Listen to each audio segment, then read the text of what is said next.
Ketemu lagi di South Channel Aida. Saat ini kita akan membahas Masjid Al-Alam Marunda, atau Masjid Al-Alam Sipitung. Sebelum menonton untuk kemajuan channel kita, kami harap Anda untuk like dan subscribe dulu. Jam 12 siang kami memasuki areal Cagar Budaya DKI ini. Jalan akses masuknya sudah dibeton, tapi jalan ini sudah mengalami kerusakan. Sesampai di ujung jalan, kita harus melalui gang kecil untuk sampai ke Masjid Al-Alam. Jadi akses ke masjid ini sudah sempit dikelilingi pemukiman penduduk. Jadi setiap pengunjung yang membawa mobil harus diparkir di areal rumah susun Marunda.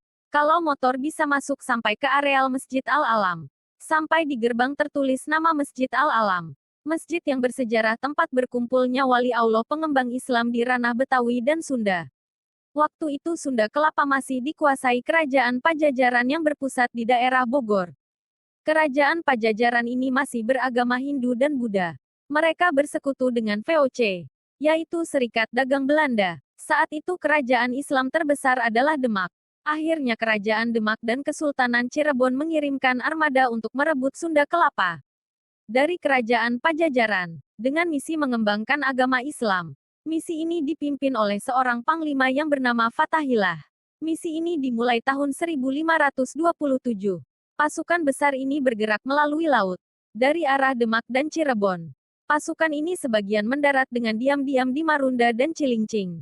Untuk mempersiapkan penyerangan, Fatahillah mendirikan Masjid Al-Alam dan dapur umum di sekitar masjid. Mereka dibantu wali Allah hanya butuh semalam membangun Masjid Al-Alam ini. Karena kesulitan air bersih, di halaman masjid digali sebuah sumur. Dengan kekuasaan Allah sumur tersebut tidak asin airnya. Padahal antar sumur dan pinggir laut hanya berjarak 40 meter. Sumur inilah yang dinamakan Sumur Tiga Rasa Masjid Al-Alam Marunda, yang sampai saat ini masih dipakai dan dinikmati penduduk sekitar. Setelah semua persiapan dan perlengkapan untuk menyerang Sunda Kelapa, dimulailah menyerang Sunda Kelapa. Dua kelompok pasukan dari Demak dan Kesultanan Cirebon bertempur dengan pasukan Pajajaran yang dibantu VOC. Pasukan kerajaan Islam ini bertempur dengan gagah berani dipimpin oleh Fatahillah. Mereka berhasil menghancurkan pasukan Pajajaran dan VOC. Sisa pasukan Pajajaran harus mundur ke Bogor. Begitu juga pasukan VOC ditarik ke Malaka. Tanggal 22 Juni tahun 1527 Sunda Kelapa resmi direbut Kesultanan Demak dan Cirebon. Di hari kemenangan ini Fatahillah secara resmi mengganti nama Sunda Kelapa jadi Jayakarta. Dan setiap tanggal inilah, setiap tahun diperingati sebagai hari ulang tahun Jakarta.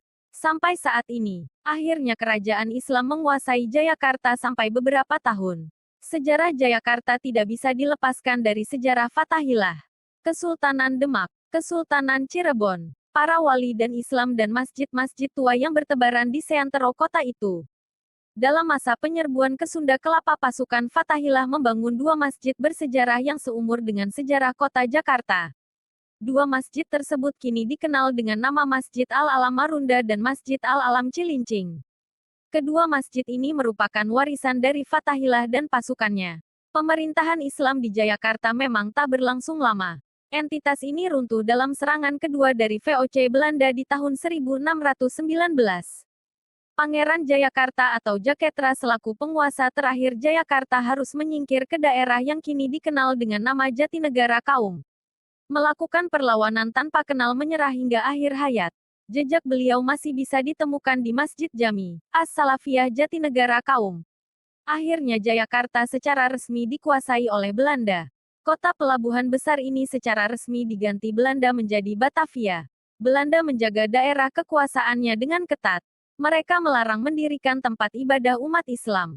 Akhirnya daerah kota hanya dihuni etnis Belanda, China, Portugis. Para pribumi Melayu dan Arab bergeser ke daerah Senen, Kampung Melayu dan Condet. Sampai sekarang orang Arab masih banyak di ketiga wilayah tersebut. Akhirnya Masjid Al-Alam Marunda dan Cilincing jadi pusat penyebaran Islam di tanah Betawi.